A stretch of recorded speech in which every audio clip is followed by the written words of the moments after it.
પ્રયાગરાજની અંદર કે એવો એક અક્ષય વડ છે, પ્રયાગરાજ તીર્થ છે, જે પ્રલય કાળે એ વડનો નાશ નહોતો થયો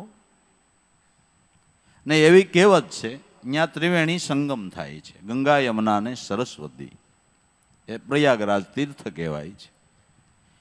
એ અક્ષય વડ ઉપર ચડી અને કોઈ ત્રિવેણી સંગમમાં ધૂપકો મારીને પોતાના દેહને છોડી દે, એ આત્મહત્યા નથી કહેવાતી, પણ કે એને ભગવાનનું મળવું થાય, એને ભગવાનનું મળવું થાય. પણ શ્વાસ ઉશ્વાસ ને શબ્દ આ ત્રિવેણી છે, પ્રાણ એ જ અક્ષય વડ છે. શ્વાસોશ્વાસના ધ્યાનથી કોઈ આ ત્રિવેણીમાં ધુબકો મારી દે